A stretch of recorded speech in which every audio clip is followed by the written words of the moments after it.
예, 반갑습니다. 우리가 앞에서 이제 믿음으로 신학함, 계시로 신학함, 성경으로 신학함, 교리로 신학함 이렇게 해서 또 반복된다고 말했지 않습니까? 그래서 이제 어, 2장의 제목은 이제 믿음으로 신학한다. 이러한 내용입니다. 신학은 믿음으로 합니다. 이것이 뭐 쉬운 말이 항상 쉬운 말이 가장 어려운 것입니다. 우리가 쉬운 것을 연구하는 것이 가장 어려운 학문이거든요. 그래서 저는 우리가 세례문답에서 예수님은 누구십니까? 이렇게 했을 때 예수님은 참 하나님이시고 참 인간입니다. 이렇게 고백하는 걸로 기억을 하고 있어요. 그런데 이제 마태복음 16장 16절에서는 주는 그리스도시 살아계신 하나님 아들입니다. 이렇게 고백을 하거든요. 근데 세례문답에서는 참 하나님이시고 참 사람이십니다. 이렇게 고백을 해요. 그러면 이제 우리가 세례받은 정상적인 이성이면 마태복음 16장 16절과 우리 세례문답에서 고백했던 문장에 일치하지 않잖아요. 그럼 왜 일치하지 않는지 의문을 갖는 것이 그 신학의 아주 기본적인 서양이거든요. 그래서 왜 일치하지 않느냐. 그래서 한번 여러분들 숙제도 내주겠습니다.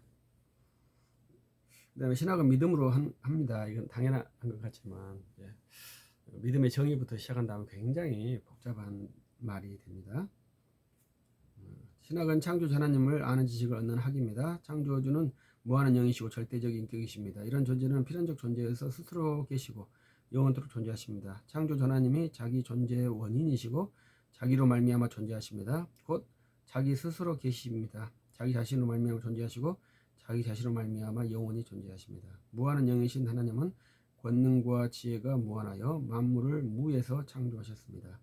하나님의 하늘의 영적 세계와 물리적 세계를 한 번의 역사로 단번에 창조하셨습니다. 하나님 무한한 지혜와 권능으로 그렇게 창조하실 수 있습니다. 그래서 창조주 하나님을 믿는다. 이것이 매우 이제 특징적인 것이죠.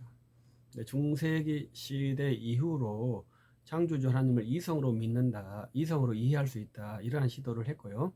이제 교회에서 떨어져 나간 이실론자들, 계몽 철학자들은 이실론으로 세계를 규명하려고 노력을 했죠. 그래서 성경과 세계를 이성 합리적인 것으로 조합을 시키려고 한 200년 정도 노력을 했을 겁니다. 그러나 이제 결국 그것이 무산되어서 합리적으로 세계를 이해할 수 없고 구성할 수 없다. 이렇게 합의가 되었다고 봐야 됩니다. 그래서 이제 그러면 창조주를 어떻게 볼 것이냐 했을 때 칸트에게 와서 물 자체다, 물 자체로 보아야 한다. 이렇게 규결이 됐고 칸트 이후에는 이제 신에 대해서 인식할 수 없다. 사람에게 인식된 신 의식을 어떻게 이해할 것이냐 이렇게 이제 평가하는 수준이 이제 칸트 이후에 신 이해의 수준이라고 봐야 되겠죠. 그러나 우리는 성경에 의해서 하나님의 말씀을 듣고 순종하는 그러한 하나님의 자녀다. 이렇게 훈련하고 있죠. 그래서 이제 하나님을 믿는다. 이렇게 할 수 있고 그 창조주 하나님을 본래부터 우리는 이성으로 이해할 수 있다고 생각하지 않고 오직 믿음으로만 은혜로만 파악할 수 있는 지식이라고 규정하고 있었다 이 말이죠. 근데 이제 세계 지성은 이제 그렇게 하지 않아서 실패를 했고 우리들은 여전히 창조주 하나님을 믿음으로만 알 수 있다 이렇게 규정하고 탐구하고 있다 이렇게 이해하신다면 좋겠습니다. 그래서 여기서 꾸준히 일반 학문에 대해서 말을 하고 있습니다. 일반 학문은 합리적, 과학적 이런 걸로 제시를 하거든요. 합리적이고 과학적이다. 이것이 무엇이겠습니까? 합리적이고 과학적이라는 것은 제1번이 뭐냐면 실험에 의해서 증명이 가능한 겁니다. 그 증명이라는 것은 반복적인 실험을 통해서 증명이 되는 것이거든요. 두 번째, 그 이론은 항상 논박이 가능하고 수정이 가능한 것이 학문입니다. 그래서 과학은 절대 진리가 아니에요. 체질상 항상 변화할 수 있는 것입니다. 그래서 우리가 1 더하기 1은 2다. 이렇게 말하는 것이 단순한 지식이지만 그것이 그 단순한 지식이 아니죠. 그래서 우리가 1 더하기 1이 2일 수도 있지만 어떻게는 이렇게 큰 일과 작은 일에 이것도 일이고 이것도 일인데 그러면 2냐 이렇게 하는 그런 아주 단순한 질문들이 있어요. 그렇기 때문에 그것이 1 더하기 1이 2다 이것이 이제 절대 진리가 아니고 이제 우리의 최소한의 규약이에요. 그러한 것들을 이제 우리가 이제 훈련하는 것이 이제 과학인데 과학은 믿음이 아니고 인간의 영혼을 치유할 수 있는 그러한 수단이 아니에요. 우리에게 부자를 만들거나 돈을 많이 만들거나 좀 우리의 육체 생활을 편리하게는 만들 수 있겠죠. 그러나 영혼을 안정하게 하거나 영혼을 소생케 하는 그러한 내용은 없어요. 우리 그러나 이제 복음, 믿음의 언어는 돈을 많이 벌게 하는 것이 아니고 영혼을 새롭게 하는 하나님의 말씀, 하늘의 가르침이 복음이죠. 그래서 우리는 이성으로 하지 않고 그 믿음으로 하는 것이 우리의 특징입니다. 그래서 이 우리 교제에는 계속 근세에 철학에 있는 그러한 이성으로 신학했을 때, 학문했을 때 부당한 것이 쭉 나열되고 있습니다. 거기에 이제 40쪽 가면 슐라이어 마커라는 사람도 나오는데요. 이 슐라이어 마커라는 사람은 또 이상하게 감정을 말한다고 하는 사람입니다. 슐라이어 마커가 감정을 말했기 때문에 이성주의에서 벗어났느냐 이렇게 생각하시는 분도 있는데 이성은 그렇게 단순한 게 아닙니다. 이성은 풀지 못하는 그 역설까지 이성이 다 포함하고 있다니까요. 그러니까 이성은 합리적인 것만 아니라 비합리적인 것까지 이성의 범주 안에 다 있어요. 그러니까 감정도 이 이성의 범주 안에 있는 거예요. 그래서 이 슐라이 마커가 칸트의 범주를 벗어난 게 아니라 그 칸트의 범주 안에서 이제 감정을 강조하는 사람이고, 리출이라는 사람은 칸트의 정통적인 윤리를 강조한 사람이죠. 자유주의의 큰 이제 계보들이죠. 계보들. 슐라이마커, 리출, 스트라우스. 이 스트라우스라는 사람은 예수를 이해해보자. 이러한 것이 자유주의의 하나의 큰 축이죠. 그래서 슐라이마커도 이제 믿음으로 신학을 포기하고 인간의 감정을 표준화시켰다 이 말이죠. 그래서 내가 신을 그 의존 감정, 어떤 것을 의존하는 감정을 느끼면 그것을 당신은 신을 의존하고 있군요. 이렇게 가치 평가를 해주겠다. 이렇게 이렇게 평가를 하겠다. 이렇게 말했다는 것이죠. 우리들도 그렇게 평가를 한다면 슐라의 마크의 방법을 따라서 하는 것이죠. 우리가 간증해서 하나님이 나에게 은혜를 주셔서 정말로 이렇게 문제가 해결돼서 내가 마음이 뜨겁고 감동을 받았어요. 그러면 우리가 말할 때 당신은 하나님께서 정말 사랑하시는군요. 하나님께 당신이 그런 마음을 주셔서 감사합니다. 이렇게 평가를 한다면 그것은 여러분의 생각이 아니고 슐라이어 마커가 판단한 내용을 반복하는 것이다 이 말이죠.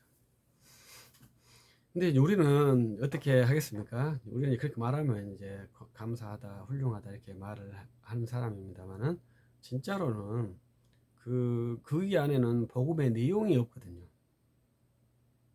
우리가 내용은 뭐라 했습니까? 인격과 사역. 하나님이 어떤 분이신지 인격, 하나님이 어떤 일을 하셨는지 사역, 이것이 없다는 것이죠. 하나님이 나의 빚을 탕감해 주신 그 하나님이시다. 내가 100억의 돈이 있었는데 이것을 하나님이 탕감해 주셨다. 그러니 하나님 할렐루야다. 이렇게 말한다면 복음에서는 그 가치를 꽝으로 본다 이거죠. 왜? 우리는 아까 훈련에서 이 특별계시 안에서 그 가치를 훈련하려고 하는 사람들이라니까요. 100만 원, 100억이라는 것은 이 세상의 가치에 있는 것이잖아요. 이 세상의 가치에 있는 것으로 특별계시 안에 와서 판단을 해주세요. 이렇게 말하면 판단할 수 없습니다. 그건 보류를 해야 됩니다. 최소한 보류. 이렇게 말을 하는 것이 이제 제가 여러분들에게 드리는 판단 훈련이죠. 그러니까 내가 기도해서 하나님께서 병이 나았어요. 그러니까 나는 하나님의 종이 아닐까요? 종이지 않습니까? 이렇게 물어본다면 병이 나은 것은 일반 영역에 있잖아요. 그렇기 때문에 그건 판단 보류. 아니면 정확하게 판단하려면 판단할 수 없음. 최소한 판단할 수 없음. 그렇게 말하면 거부해야 됨. 이렇게 말을 해야 된다 이 말이죠. 그래서 성경에서도 적그리스도가 병도 고치고 죽은 자도 살려낼 것이다. 그래도 너희는 거기에 가지 말라. 따르지 말라. 그것도 그리스도 이름으로 내 이름으로 말한다 해도 따르지 말라. 이렇게 말씀하셨잖아요, 주님이. 근데 거기에 따라가면 되겠습니까? 따라가면 안 되죠. 오직 이 복음의 내용을 말해야 돼. 사역자들은 이 복음의 내용을 말해야 돼. 이 복음의 내용은 복잡하다면 안 따르는 것이 문제인데 굉장히 간단해요. 그 그냥 예수를 믿어라 이 말인데 그 말을 하기 싫어하는 사람들이 교회 안에 있다는 것이 굉장히 큰 특징이죠. 예수를 믿으라는 말이 그렇게 어렵습니까? 한번 예수를 믿으라고 말을 해봅시다. 그 믿음으로 신학한다고 말해봅시다. 감정이 아니라요. 이성이 아니라요. 믿음으로 신학한다. 이 말을 한번 하면 되지 않겠습니까? 그 말이 어렵지는 않죠?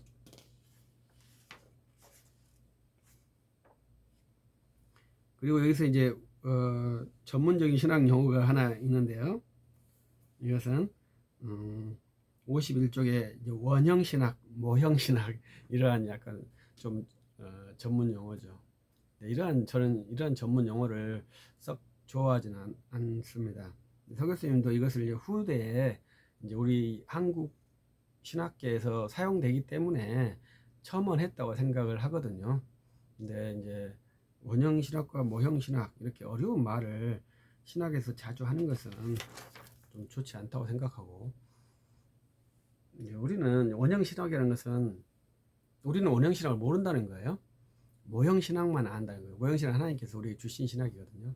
그래서 이제 그 신학과 원형 신학이 일치한다. 우리가 앞에서 말했던 내용과 비슷해요. 진리는 장님이 맹인이 코끼리 만지는 것처럼 똑같은 행태로 지식을 부분적으로만 취득하지만 전체 지식으로 동일한 선상에 있는 것이 우리 진리 형태거든요.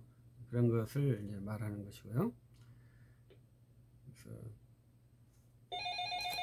그래서 죄송합니다.